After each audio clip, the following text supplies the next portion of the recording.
session is regular and substantive contact. Easy ideas for online instructors. I'm going to focus on easy and practical. And before I get started, I just want to say one thing. This subject can bring up a lot of whining, and it can be whining about the administration, about support, about students. I'd like you to take the whining outside. So I'm a big believer in building community, and I think whining is actually a great part of building community, but I want to control the time in here, so I'm going to ask that you just take the whining outside and that we try to focus on positive things. So, and I know this can bring up a lot of whining, so I appreciate your agreement. And if you do start whining, I'll just point up here. So for those of you on the live broadcast, I have whining written on the board.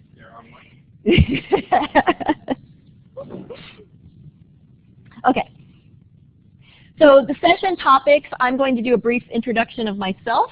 We'll talk about the session goals, overview of R&S contact, so regular and substantive, also known as regular and effective. This is going to be very brief because I don't think our time is best spent defining it because it's hard to define it.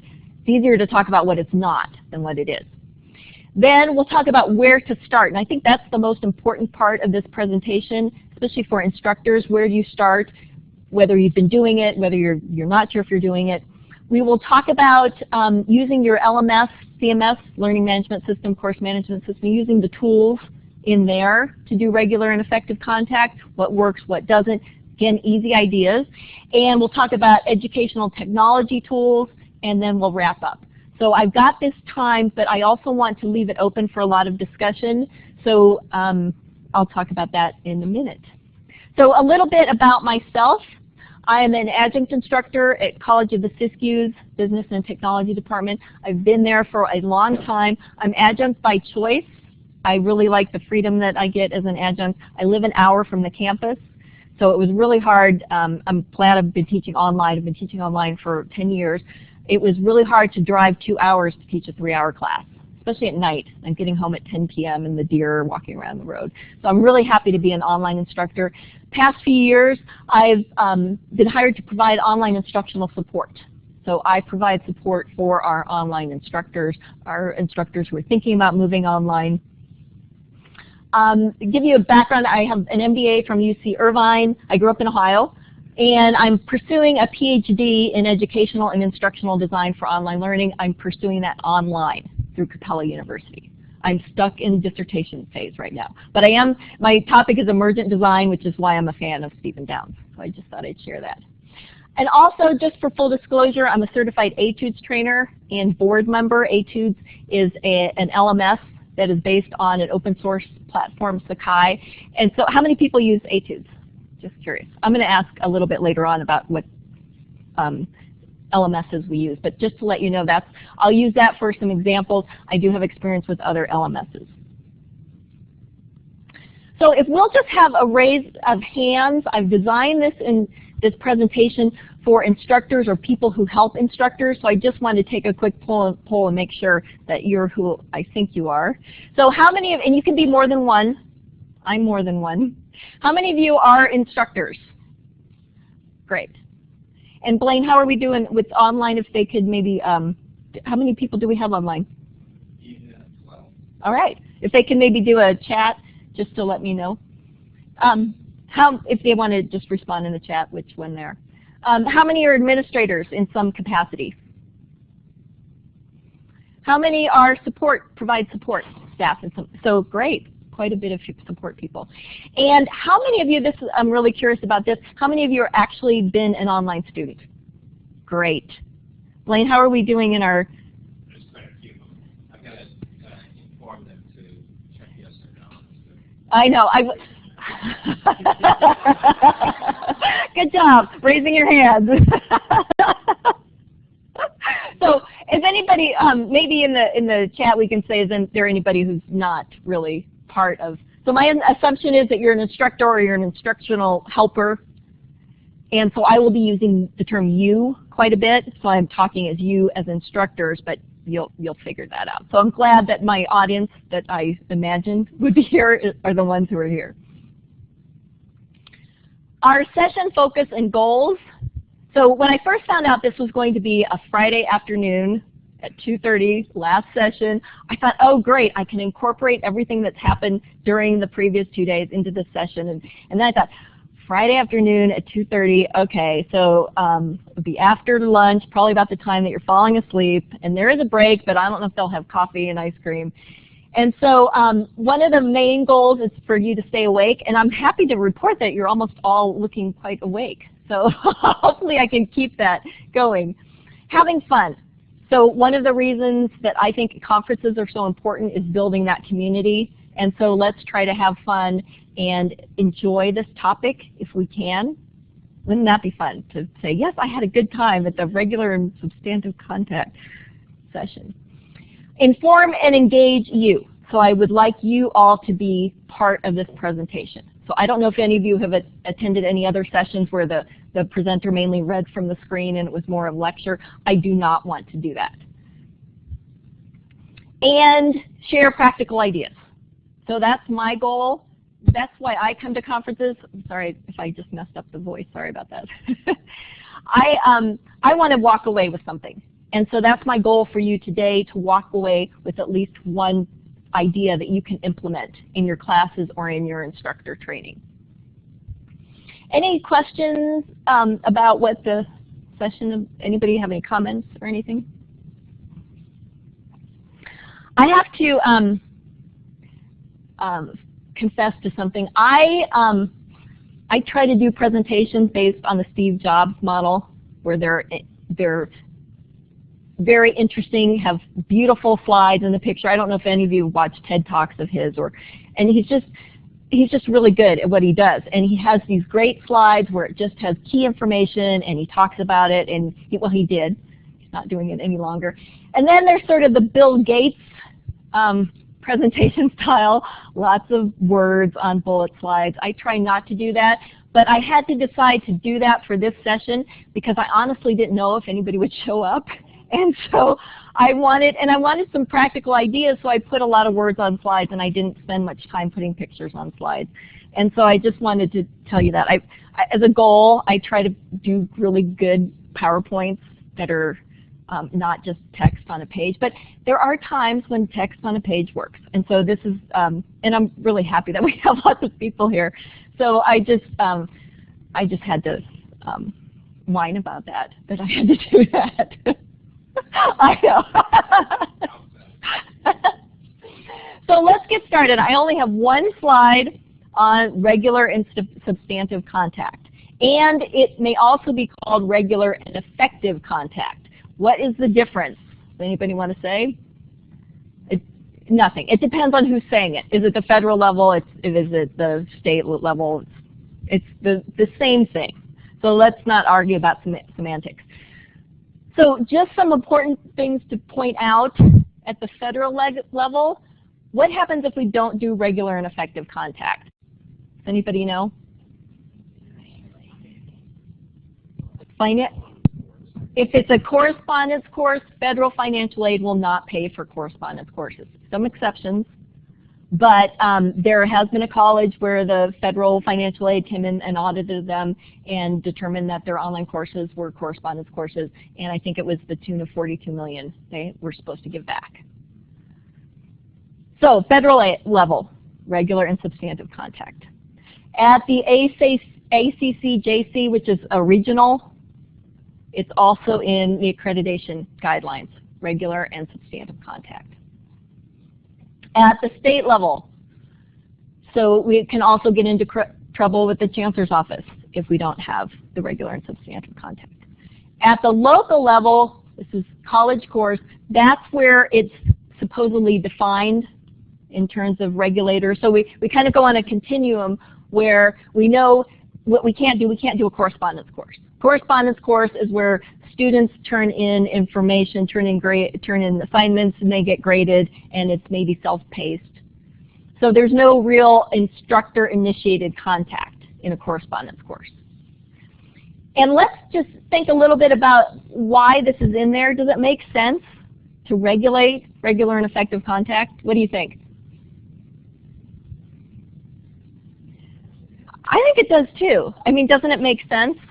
So if I came in to give a presentation and I just put this slide on auto show and walked out, would you be happy with that? You'd probably learn something, but it's not what you expect. So what do we expect from a college course? And we're changing that now because MOOCs are changing the game. I don't want to even talk about MOOCs, but just say we have a definition of a college course. We have certain expectations. And the expectations are that there's a college instructor, or instructors, maybe if we're doing team teaching, who are providing some guidance. And so an online course is not something that you just put up and let students have at it. So the guidelines are there, I think, to help ensure quality instruction and to help us as instructors, to give us some guidelines and to help students. Anybody disagree with that? If you can do so without whining. So let's move on. Where do you start? I recommend that you start with you. You do your regular and effective contact based on your own passions. Why are you teaching? So for me, I've done it so many years, I consider this my community service, is to teach. I also enjoy doing it. I like connecting with my students. I feel like I'm making the world a better place. So how do you express your passion?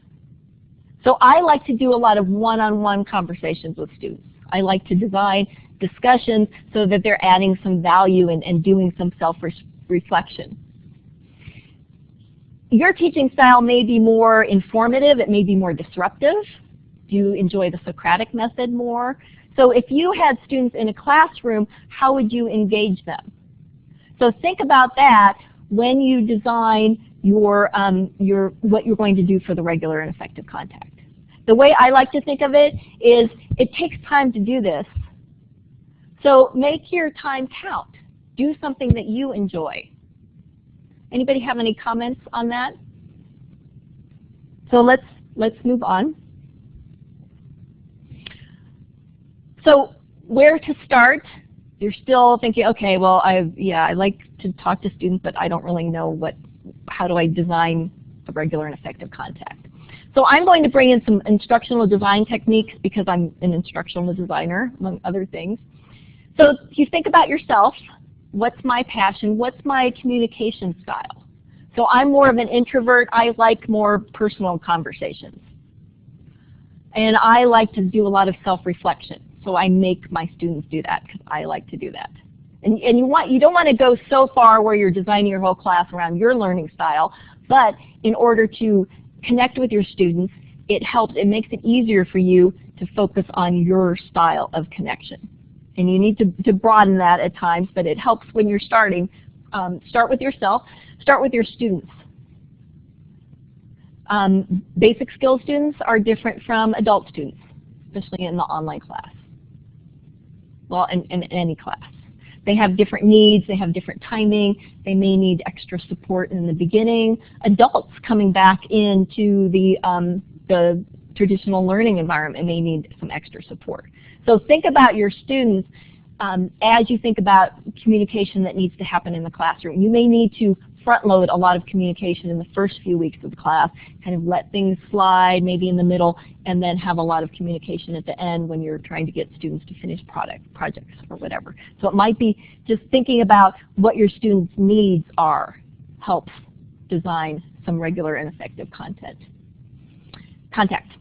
Your content should also define what kind of contact you have with students.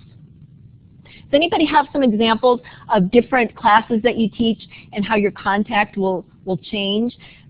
For example, something that's already well established, maybe like an English class versus something that brings in like political science class, that you can bring in current information. So your content may be different in whether you're publishing rules and regulations or some things to think about. Does anybody want to share anything? Does anybody bring videos into your classes or have your students read current articles? I use videos right after the Newton Connecticut shooting.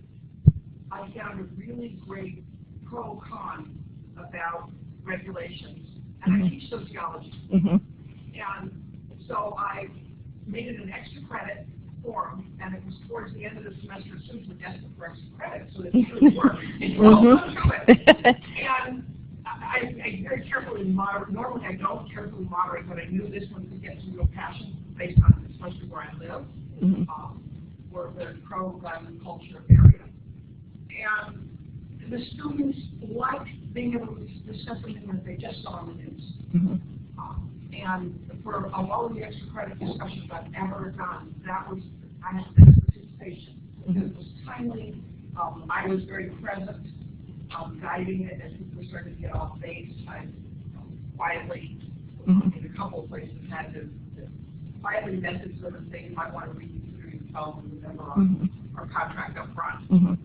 So for the example, I'm going to repeat for our online participants. The example is a sociology instructor who used the current event, the Newton shootings, and in a very in an environment where a lot of the students live in an area where what was it? Did you say gun rights, the opposite of gun control. So it was very timely, and it brought up. And then did you participate? So you participated in that. So so she was very clear to make sure that she kept bringing it back to the subject matter. Yes. So Dara online says cultural anthropology. There's lots of videos that are hard to make sure they watch. So good question. So if you put videos in your classes, how do you get the students to watch? And that regular and effective contact, I think that is perfect for generating relevant discussions.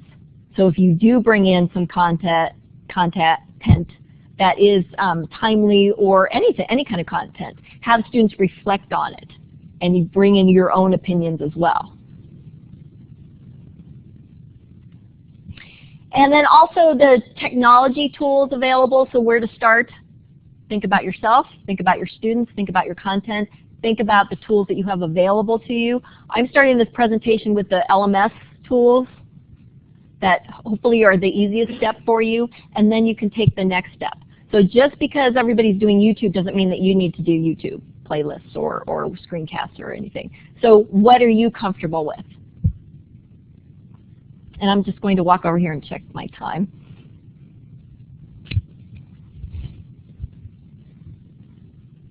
Okay, a quick survey of people, different LMS systems. Is everyone here, let me ask it in a different way. Does anyone here not use an LMS?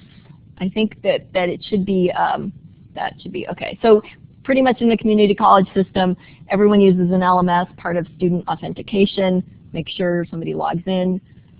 So how many people use Blackboard? I'm just going to look for a show of hands. So a lot of people use Blackboard. And online, you can just tell me if okay. Okay, so that's for, how many people use Moodle, some kind of hosted Moodle support? Okay. Etudes or Sakai based? Okay. Anyone using like Desire to Learn or a Pearson? Desire to Learn? Anybody? What's the Pearson one called now? I can't remember. They changed their names so many often. Yeah, I don't know. What? And of course, Coursera, I've heard that talked about. Any other ones that I didn't mention? Canvas, is that the one I was thinking of? So it's hard to keep track of them all, but we've kind of shaken down to just a few. So I think all of those have the tools that I'll be talking about. So hopefully, again, I'm most familiar with Etudes, but I know that Moodle has some of these tracking systems, and I think Blackboard does as well. All right, let's talk about one of the first LMS tools. So I've got 3 to talk about. We'll talk about contact systems, we'll talk about discussions, and we'll talk about announcements. So the first one, a tracking or contact system. So you, as regular effective contact, one of the things you can do is keep an eye on your students through these automated tracking systems. Something that is easy for you. Hopefully you don't have to go through by hand and see who hasn't shown up. Hopefully you can find some sort of early alert system or be able to sort the responses to assignments. So I'm talking about easy things. So early alert, a reminder. What I do is I have canned responses if a student doesn't show up in the first 2 days. In Etudes, I have an early alert. I can send a private message to all the students. It is pretty generic. It says hi, comma. I don't put first names in them. I noticed I'm your instructor for this class, which started on this date. I noticed you haven't logged in yet. If you're having any problems, please send me an email to this email address. So one thing to be careful is you don't want to say, please come to class, because what if they're having trouble coming into class? So if you don't want to give out your email address, you might also suggest that they contact your help desk or give them some, I'm going to get some idea where to go in case they're having problems. Does anyone else do anything like that? Do you have some sort of early alert for the students who don't show up? Anybody want to share an idea that seems to work?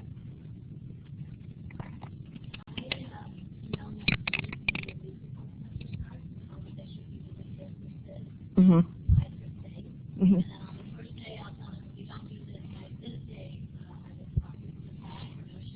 Mm-hmm.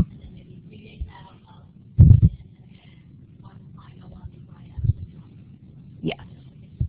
Yes.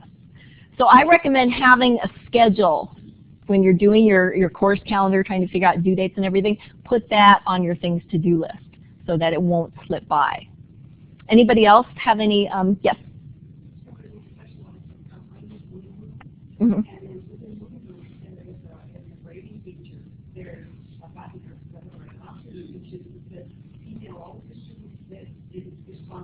Mm-hmm. Yeah. Yes. Yes. So for our online participants, the idea was about sending messages out before the class starts with telling students what to do and then responding on a regular, or sending out messages on a regular basis. And then another idea was sending messages to students who haven't started responses or completed responses. Yes. So either early alerts, reminders about assignments. Did you have a question? No. A couple of comments. Yes. A Campbell Online, one assignment that I worked on with them manually was that they needed to send in by a journal entry in the first week and evaluate how well they can do the content and whether they have paid attention to the syllabus. Yes. And Dara says, I think student names don't show up on Moodle until the student logs in. I think they track them down. Now that's frustrating. So you may not have the technology available to do these early alerts. And I think we might be seeing that more and more because I think it's going to be a part of student success. But yes.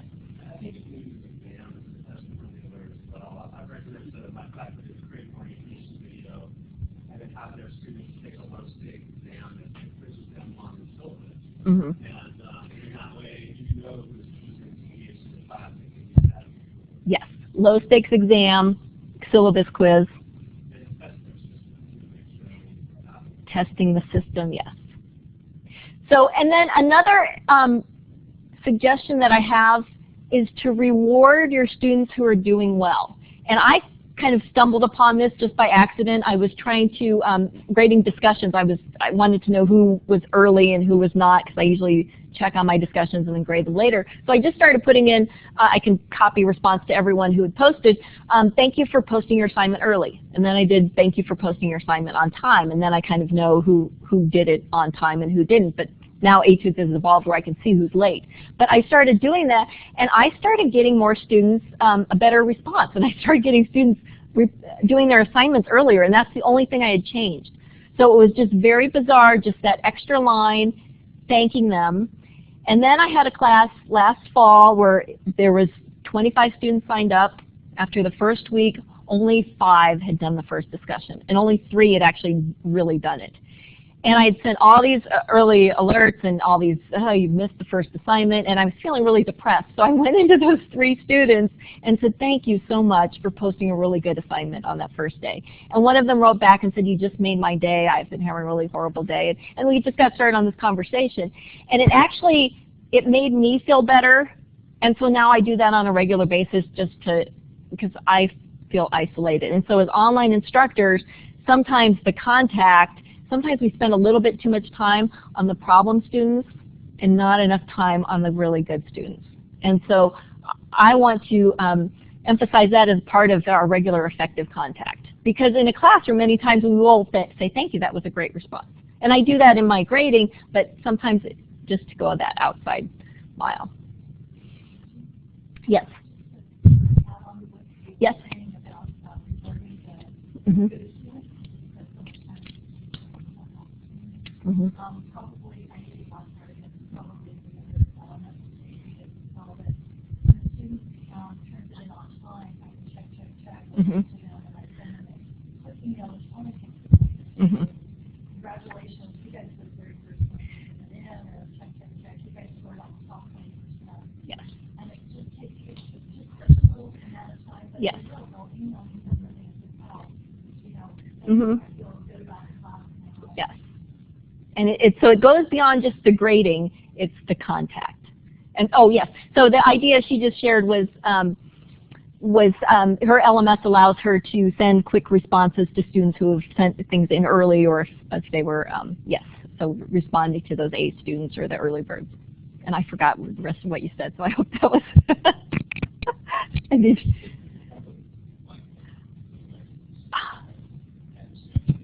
Why didn't you tell me that earlier? That's a really good idea. I'm going to do that. Discussions. So this is probably one of the biggest ways that you can have regular and effective contact. So I put this in the middle, and we can have time to discuss this. Discussions, have them. There shouldn't be an online class without a discussion board, in my opinion. So it helps build the community. Students need to talk to each other. And you should be talking to the students. So I taught web publishing online, and I thought, well, what can I do discussion on? They're creating web pages. But I sat down and said, okay, what can I do a discussion on? I had them rate web pages. I had them talk about design issues. So I had a discussion like every 3 weeks. But it was really helpful because it helped the learning. So have discussions, be strategic. How can you reinforce the learning? How can you do some kind of reflection, have them share something that they've learned? So even the introduction post, I have them post their introduction along with 2 questions that have to do with the first module. So I either have them take a little quiz, or I have them reflect on a positive experience and then what they would do, and then I make them reply to 2 other students. So even the introduction, it's an assignment. You want to add incentives, points, use rubrics.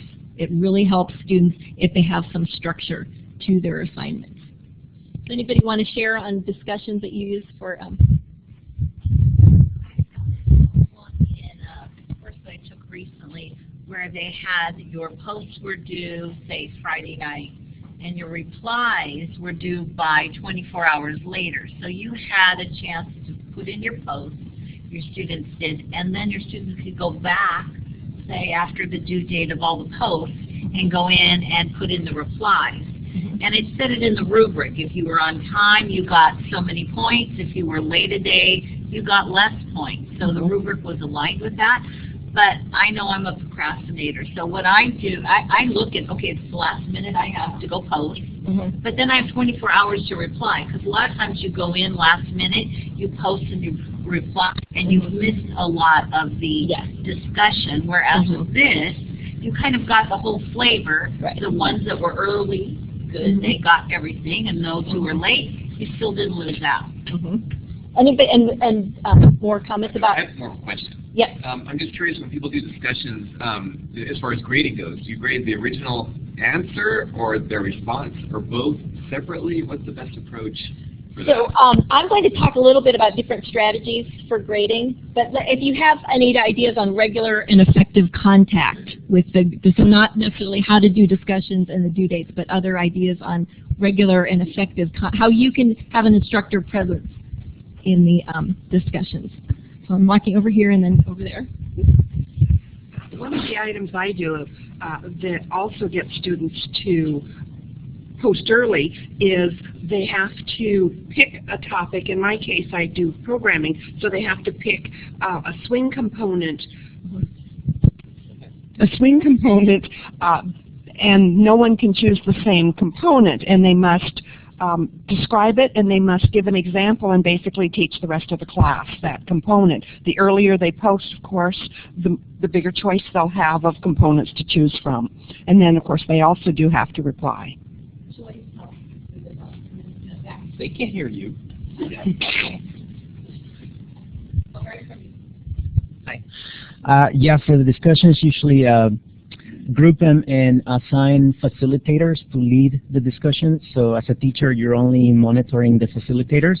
And then once you find something that's really interesting or that requires unpacking, what you do is you set up like a Illuminator, Collaborator, whatever you use, meeting that is, you know, voluntary. You say on Saturday at this time we'll meet live, and those of you who can make it, join, and it'll be recorded, and then you actually discuss whatever was being discussed in those discussions into more detail, and you know, kind of gives the benefit of them hearing your voice.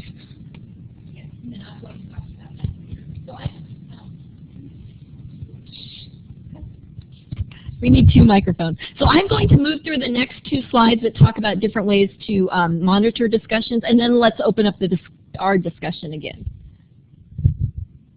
So one of the strategies, and I'm kind of going from one extreme to the other, one of them is to maximize the public feedback, your public feedback, so your experience, your what you provide to the discussions, versus the private feedback. So whether you want it public or you want it private to the student. So if you want to do a public feedback, one of the ways, and again this is easy ideas for online instructors, so you can provide a summary post in the discussions. So after your discussions close, you can have this, you can use the same one basically semester after semester where you kind of, and then this way it gives you an opportunity to highlight anything that was missed, highlight the key learning points. You can call out specific students. So this does require you to read the discussion, but it really, to put names in those summary posts makes a difference. So this way you don't have to reply to every post, but if you can maybe keep a little checklist so that make sure during the semester you're calling out every student, even if it's just to say, oh, you brought up an interesting point. So you're adding that little bit of personalized contact without having to reply to every post. Yes? Kathy says, seems overwhelming with 300 students. Yes. So, so the question is, how do you do regular and effective contact with 300 students? And maybe that's not doable. So I'm going to go, and we'll open this up in 1 more minute. So the maximize public feedback, or you can maximize the private feedback. And this is what I personally do. I kind of like to stay hands-off in my discussions. And so I do a lot of private feedback. So comment boxes, the grading boxes.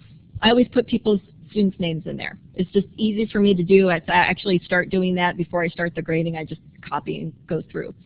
I save the scoring until after the due date because it's easier for me to do my personalized replies and then go back and do the scores. So batching the work may save you time. And this can apply to grading overall, doing it in batches. And saving standardized comments. So I have little files that pop up for every assignment that I use. And for one, I have report on SMART goals, and then I just copy and paste. And then I add usually 1 or 2 lines very specific to the student.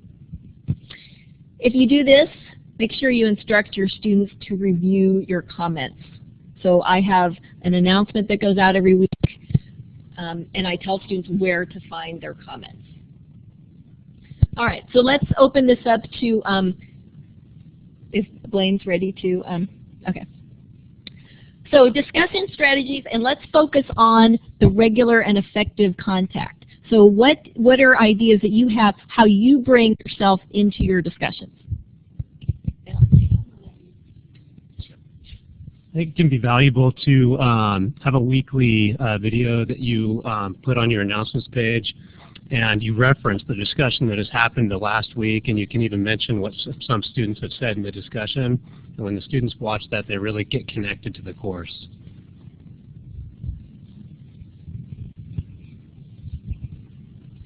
I respond to a certain number of posts each week, and so that by the end of the class, every student's been responded to at least once.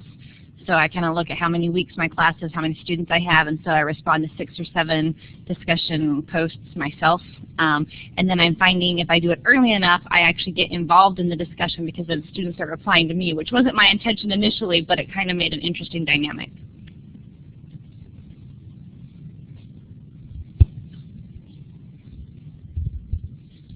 And I do something similar to the video, but I didn't think of using a video. That's great. I use a blog, and then the students sometimes, they read the information in the blog, which responds to some of their questions or, just to what's been discussed. And then sometimes we have a miscellaneous discussion section where they can ask questions that's not specific to a forum, and then they'll want to continue the conversation. So that's been pretty successful.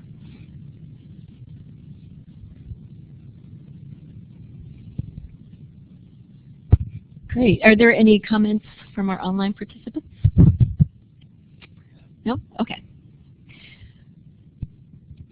So, and every class is different, so what may work one time may not work the next time, but as long as you're trying and letting students know that you're there. So the worst thing is to just drop out of sight.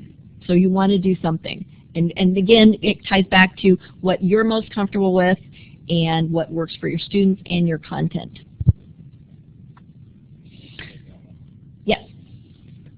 Dara says, this regular feedback seems to fly in the face of the student areas and everything else I've been taught tells me that you might seem to be too involved in my class. So that, teaching online classes, teaching online classes takes time, and you have to be strategic with your time. You can't do it all. I'm going to let her comment. I've heard that as well, and one of the things that I noticed because I do instructional design, and I'm teaching the instructors about teaching online, and I teach an online course where they have to lead a discussion, and you do find that some people are very active, but in the way that kind of answers the question right away, so now the students don't have the opportunity to answer, and it kind of quiets the discussion. But then you have the ones that respond affirmatively and then ask a follow-up question, or they're always pulling more from the students, whereas then it's not too much. Then it really ignites the conversation. Yeah, so that brings up a good point, and I want to get back to your grading ideas. What I require is I have a part A that's the major post that has to answer at least 2 or 3 different questions, and I ask questions that are reflective, not just repeating information, so they have to reflect. And my instructions always say read the module first, and so and then I just have them reflect back on what was in the module. Then I have them do 1 or 2 replies, and I say don't just reply with a me too response. And then I give some cues. Either reply how you would address this situation, or if you have any other ideas to add to their plan. So so you do need to be strategic in your discussions, and you don't want to ask questions like with web publishing. I couldn't just have them answer questions. How do you code this? Because one person would answer, and then that's the answer. So with discussions, you have to get into some kind of reflective thinking where the answer is not all the same. And I'm not sure if our online person was referring to that specifically, but let's go ahead and move on, and we'll talk about announcements. Announcements, another way, another tool in your LMS that can be used for regular and effective contact. You can use them regularly on a weekly basis or as reminders. So I send out one via email before the class starts, just reminding students. My courses don't require books, but if you had required books, this would be a good place to put information. One key thing to remember is that not all students might receive your announcement if the email address is not correct or they're not checking it.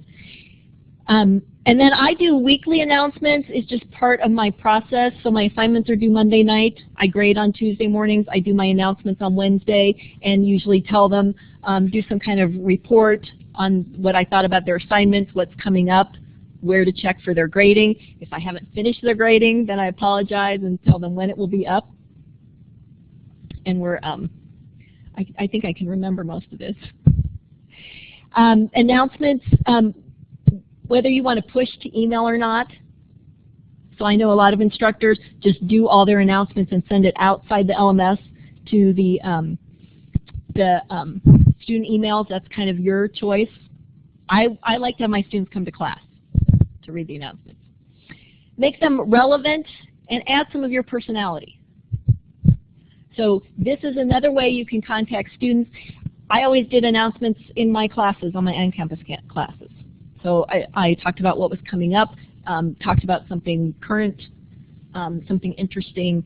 So you can, and then I always save them in my classes, so I have a weekly announcement. It's really easy for me to reuse.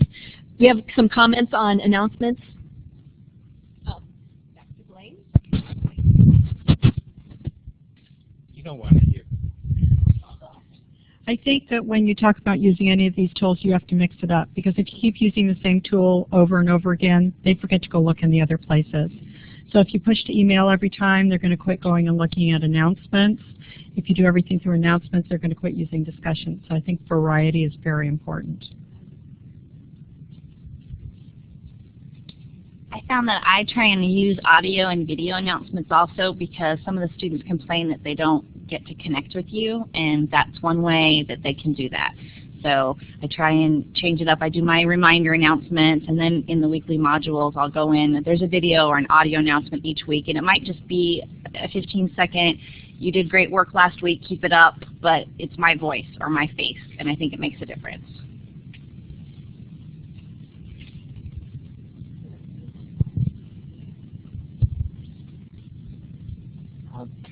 Yeah, so announcements. I like to usually send a weekly outline the first day of the week, accompanied by a very short screencast. So the outline has just the details of what we're going to cover this week, and then on the screencast, 3 to 5 minutes most. It's like, okay, this week we're going to look at this, this, this. You are expected to do this, this, that, and if you have questions, do this. And then the second thing that is not quite announcements, but is to about a month into the semester, we're on the semester system, it's to send out a little survey about how's the course going for you, and also embed in, you know, like later on, embed like an outcome question, like one of your SLOs. You know, this was one of our SLOs, and you know, so it's a short little survey, like 2-3 questions, and you do that about 2 or 3 times during the semester, and it's really useful.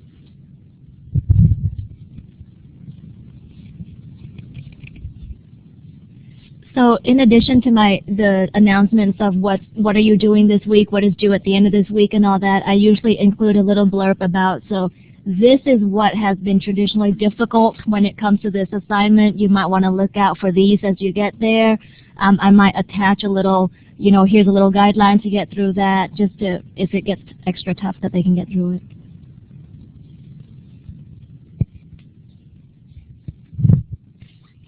These are all great ideas. Thank you so much.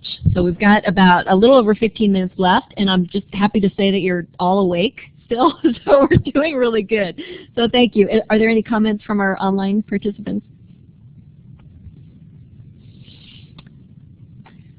So I always put this in my slide presentations.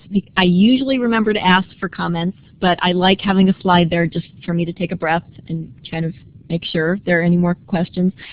An important thing to think about is, do you need more training on your LMS? Are there some things that you would like to do but you don't know how? So one of the, what I want you to walk away with from this session is an action plan, and getting more training is a very good step in an action plan, and it might be appropriate. And so I hope some of the, we're not finished yet, but I just hope some of these ideas that came up with using the LMS tools gave you some ideas of where to go or how to help instructors, making sure that the training is there. Any other comments or questions? Yes? Thank you.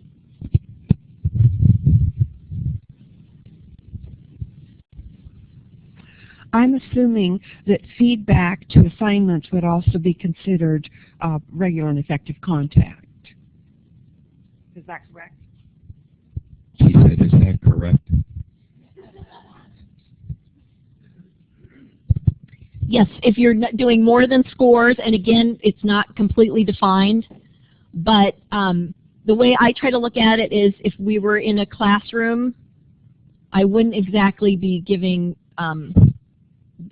feedback during the class time, but I would be giving feedback. So it seems like kind of a gray area. Definitely, I think if you're a good instructor, you're giving feedback on assignments along the way to help students. But you can't define it based solely on grading, so it should go beyond grading. So yes, I think it's part of the regular and effective contact, but it shouldn't be solely that. Does that kind of help answer that?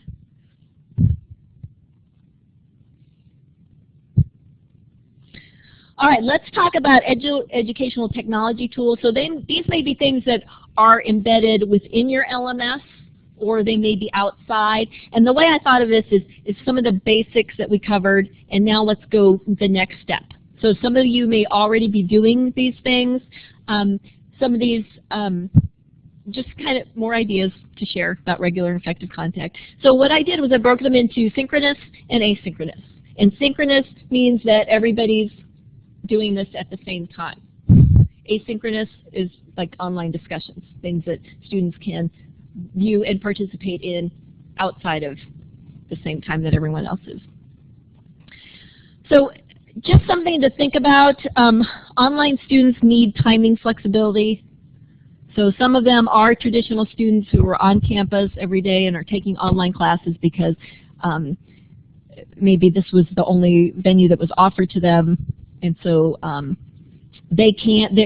So the traditional students may be used to coming to class every day from 1 to 2 p.m. or 3 times a week. But however, many online students need the timing flexibility. So that's just something to think about. That being said, regular and effective contact can be used with some synchronous tools.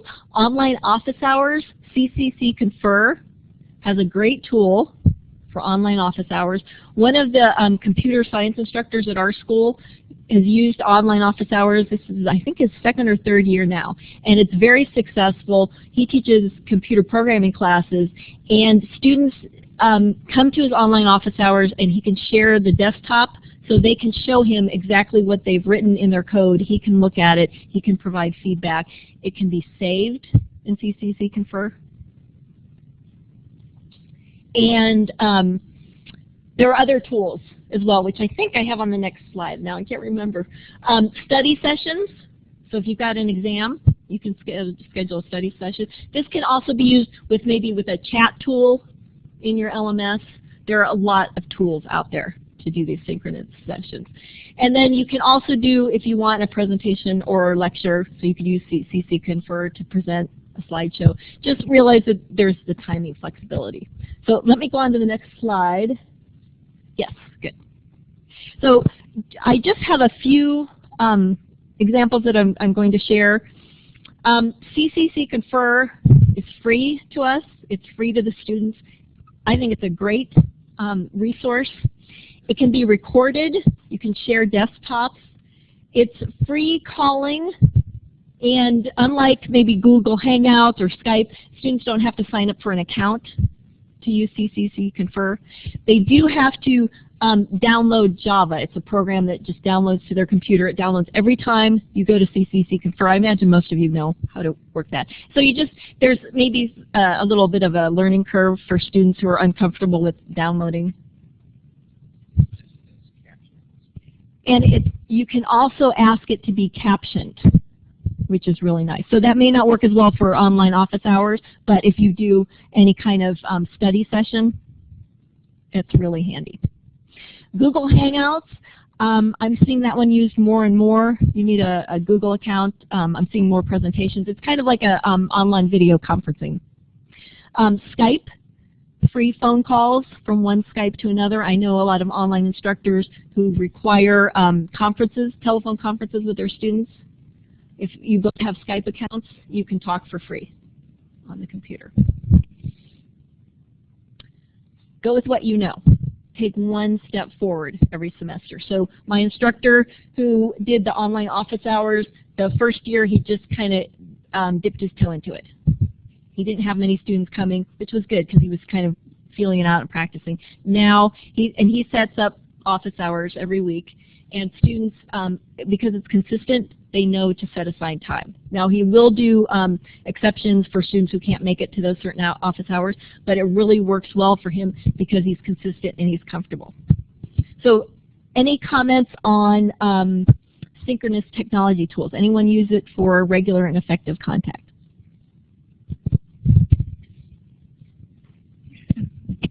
Nice point. No, I've used CCC Confer for synchronous, asynchronous, office hours. I've used it all sorts of different ways. And I even taught a session on my campus on how to use it because too many faculty members were sort of afraid of the technology. And it's really easy to learn. And it's really nice because you have training as well to learn how to use it. Great job, Rebecca. She's also great friends with the captioners. They tell her, don't forget, take a break.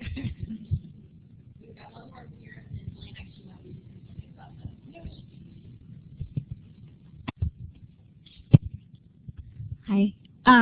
With the Blackboard too, now there's always the use of the calendar, and there's also a little tool out there in the free web that you can use to, at the beginning of your semester, you can ask the students or give them 2 choices or 3 choices of dates where they can be synchronous with you and make sure that you're going to get more participation that way. And once you agree democratically on the best date for most everybody, most times, evenings are best, you can then send out a calendar appointment for everyone to make sure that they have a reminder, and then you have your synchronous meetings without too many missing in action. So will you share a little bit about CCC Confer and how you can push the team to also or to the recording? Okay.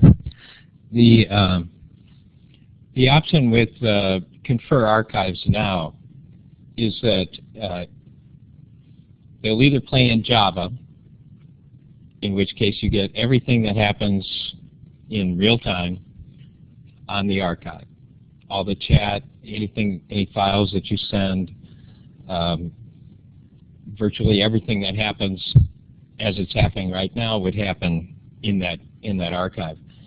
We also have an option to convert that to an MP4 file. The advantage is that now it's portable, so it'll play on your iPad, it will play on your iPhone, it will play on Androids and all that sort of thing. And of course it can be posted to YouTube, it can be clipped, remixed, all kinds of good stuff can happen with it. Of course not everything that happens, chat doesn't get delivered, some of that other stuff doesn't get delivered, but your lecture, the real content, is delivered as a movie. So since it's a movie, it's easy to watch like a movie. Fast forward, all that kind of good stuff. And it can be captioned. And it can be captioned, and caption, post-caption, all that kind of thing. It's best if you want a caption, order captioning before you do it. That way it's paid for. After the fact, we don't know exactly who's going to pay for it. That's the problem. So I'm going to go on to one more technology. We're almost at the end of the session, and then I'll open it up again in case there are more comments about that. Asynchronous. So these would be, and again, this kind of bleeds over into what is content versus what is regular and effective contact. Presentation lecture videos, video announcements, which I think, and you brought up about that personalized touch, hearing instructors' voices, podcast voice thread. So if you can just, and you have to kind of plan for this, and again, work with what's comfortable for you. I really don't like being on video, but I have to do it. I haven't done it yet. It's on my list. This is like a big, for me to be on this video, is, at least I don't see myself. But it really helps. It helps with that personalized connection. And online collaboration tools such as Google Docs. So there are other ways to work outside your LMS to add that personalized instructor contact. Very important though, beware accessibility issues. So accessibility can refer to physical issues, low vision, hearing impaired. I also want to point out that it can affect technology access. There are some students out there who are still on dial-up. They have older computers. They are working at the library and they can't download files. So just be aware that when you do these things, probably the majority of your students will be able to access them, but some will not.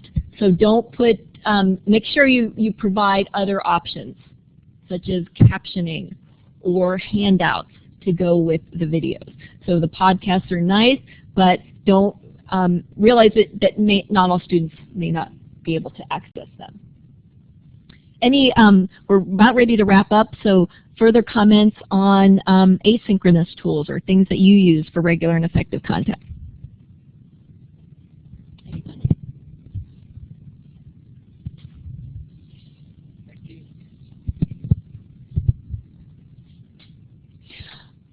Okay, I'm not going to go around the room, but I'd like you to take a few minutes and make a mental note or write it down, one idea that you will put into practice that you got from this session.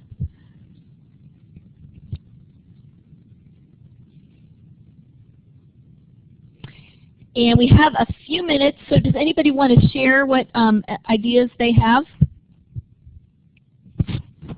Dara Online says, audio summary each week. All right. Anybody else want to make a public commitment to do something?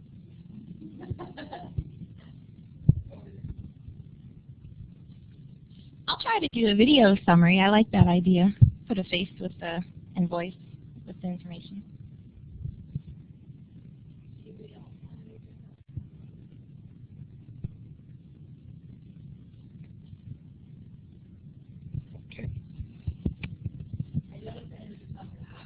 Similarly, I'm going to do a welcome video for my students so they can make sure they can see my face. Good idea.